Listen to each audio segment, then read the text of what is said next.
জি আচ্ছা।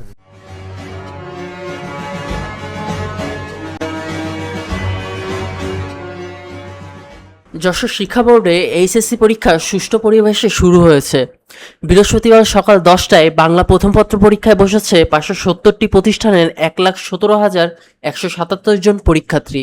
এর মধ্যে বিজ্ঞান বিভাগে 22,723 জন, মানবিকের 81,690 জন ও ব্যবসায়ী শিক্ষা বিভাগে 12,494 জন। নিয়মিত পরীক্ষার্থী 80,365 জন, অনিয়মিত পরীক্ষার্থী 31,120 জন। জিপিএ উন্নয়ন পরীক্ষার্থী 917 জন ও প্রাইভেট পরীক্ষার্থী 42 জন রয়েছে। 240টি কেন্দ্রে নকলমুক্ত পরিবেশে পরীক্ষা শুরু হয়েছে। এর মধ্যে 30টি কেন্দ্রকে ঝুঁকিপূর্ণ নিশ্চিত করা হয়েছে। গত বছরের তুলনায় এবার পরীক্ষার্থী বেড়েছে মাত্র 368 জন। 5 বছর পর এবার পূর্ণাঙ্গ সিলেবাস ও অভিন্ন প্রশ্নপত্রে পরীক্ষা হওয়ায় শিক্ষার্থীদের মাঝে কিছুটা সংশয় আছে। তবে অভিন্ন প্রশ্নপত্রের পরীক্ষায় মেধার যথাযথ মূল্যায়ন হবে বলে মনে করেছেন তারা। পরীক্ষা গ্রহণের প্রক্রিয়া নিবিড় পর্যবেক্ষণের জন্য বোর্ড কর্মকর্তা ও শিক্ষকদের সমন্বয়ে বেশ কয়েকটি র্যাপিড ভিজিলেন্স টিম গঠন করা হয়েছে।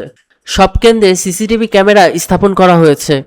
নকলমুক্ত পরিবেশে সুষ্ঠুভাবে পরীক্ষা গ্রহণের সার্বিক প্রস্তুতি নেওয়া হয়েছে বলে জানিয়েছেন যশোর শিক্ষা বোর্ডের চেয়ারম্যান প্রফেসর ফারুকে আজম মোহাম্মদ আব্দুস সালাম। ডেস্ক রিপোর্ট, দৈনিক যশোর।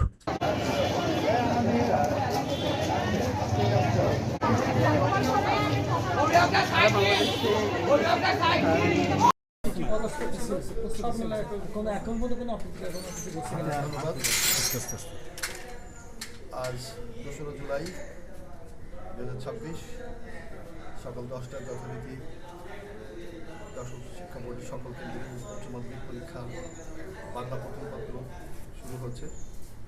আমাদের এখন পর্যন্ত কোনো অপ্রীতিকর ঘটনার খবর আমরা পাইনি।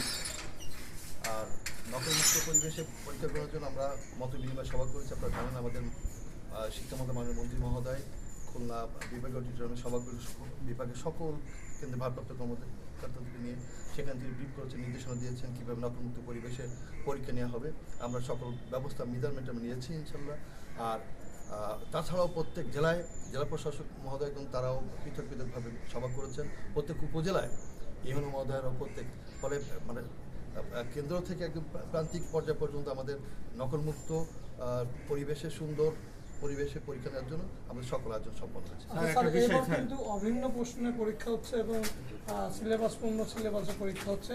শিক্ষার্থীরা এটাকে চাপ হিসাবে নিচ্ছে কিনা বা আপনারা কেমন ফলাফলটা কেমন হবে?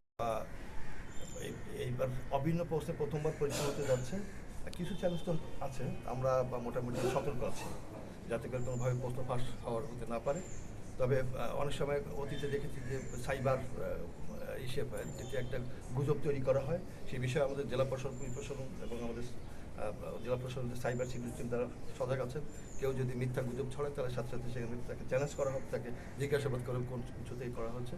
আর অভিন্ন প্রশ্নে পরীক্ষার্থীরা আমি যা দেখলাম যশোর এমএম কলেজ কেন্দ্রের কোনো চাপ অনুভব তাদেরকে মনে হলো, তারা কিন্তু সাবলীলভাবে পরীক্ষা দিচ্ছে। আমাদের এখানে যশোর সরকারি মহিলা কলেজের শিক্ষার্থী পরীক্ষা আমি ভিতরে ঢুকি নাই, বাইরে থেকে পর্যবেক্ষণ করেছি, তো দেখলাম যে তারা খুব সাবলীলভাবে পরীক্ষা দিচ্ছে। অর্থাৎ অভিন্ন প্রশ্নের যে চাপ সেটি আমার শিক্ষার্থীরা বহন করছে বলে মনে হয়। স্যার, ঘড়ি নিয়ে আজকে সকালে একটা জটিলতা তৈরি হয়েছে যে কেন্দ্রগুলোতে ঢুকতে গিয়ে, তো আসলে ঘড়ির বিষয়টা কি এটা যদি একটু ক্লিয়ার করতেন স্যার, কোন ধরনের ঘড়ি শিক্ষার্থীরা ঢুকতে পারবে স্যার? একটু বলি, আমরা অলরেডি নোটিশ করেছি ক্যালকুলেটর এবং ঘড়ি বিষয়ে একটু বলেন আবার স্যার।